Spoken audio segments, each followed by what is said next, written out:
extra time. And what's your mindset when you bowl into a guy like Hardik Pandya, who seems to want to take you on pretty much every ball? Don't bowl it where he'll hit you for six. I've actually had some really good battles with Hardik, even with a few in international cricket where he's got me and I've got him out, but also in the IPL as well.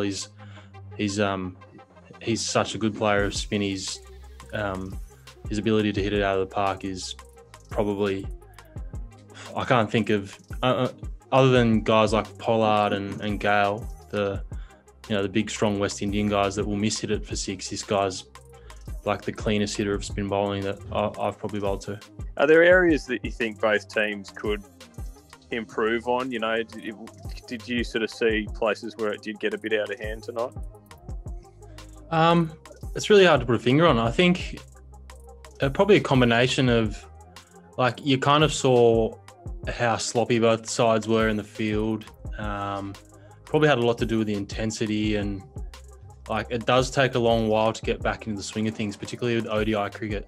The guys who play Test cricket, you can kind of take your time a bit, and T20 cricket's hard and fast game that is over and done with pretty quick. So one day cricket's in between, and it's one of those ones where if you haven't played for a while, the intensity isn't quite there, I think. Former coach, possibly Dizzy Gillespie, was suggesting perhaps a bit of a runs penalty for the overs that you are over the time. As players, would you sort of support sort of a drastic thing like that to shake things up? Look, I don't know what the ruling should be, or if there should be a punishment, but I think, something definitely has to be done about it. I think, from a viewer's point of view, it's probably not the best look for the game. But I think it will definitely improve. We've got these next two games coming up, and hopefully after getting the cobwebs out and getting those miles into the legs, you'll see a little bit more intensity in the next two games. So from AAP, we saw Marcus come off during his seventh over, looking a little bit sore. Have you had a chance to have a chat with him, and what sort of spirits is he in, and what do you think his chances are of playing Sunday?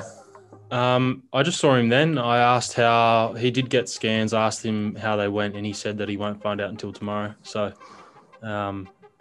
look, hopefully he's fine. He's obviously, you saw the way that he bowled tonight. He's one of those guys that if he misses out with the bat, which he did tonight, he usually, brings it back with the ball or in the field as well. So he's a pretty big weapon in our team. So it will be disappointing if he can't play.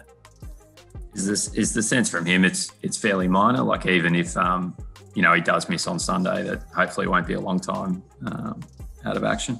Honestly, I couldn't tell you. I think the fact that when I did ask him just then that he's waiting on the scans is probably a good sign. If it was a really bad side strain, you wouldn't even need to worry about seeing what the scans look like, to be honest. So I think that's probably a good sign. Can you put your finger on just why both sides were so sloppy tonight? Probably a combination of the last 14 days. Obviously, we had hard quarantine. Wouldn't want to make excuses for anyone, but it's really hard to imitate the pressure of one-day cricket, and the best way to do it is when you are together as a squad and you do fielding sessions, and the intensity of the training is probably at that international standard. And obviously it was a little bit different with the 14 days in hard quarantine. We were allowed out for a few times, for a few hours per day, but I don't really think you can imitate the intensity and the pressure of international cricket.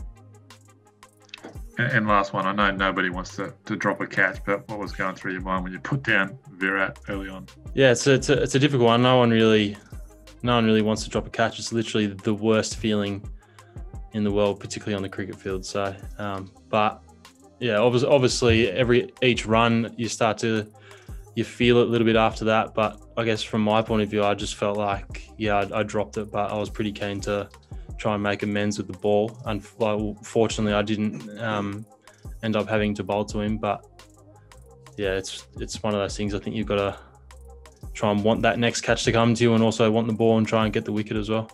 What was it like playing in front of a crowd again tonight? Yeah, it was a little bit different actually. Obviously it's been probably almost 9 months now since we're in South Africa and we played in front of a crowd. So, it was definitely a nice change, that's for sure. I think the boys really appreciated the turnout. Obviously, I think it was like 25% capacity, but even 25% capacity, it felt like it was, it was a pretty good atmosphere even just for that amount of people.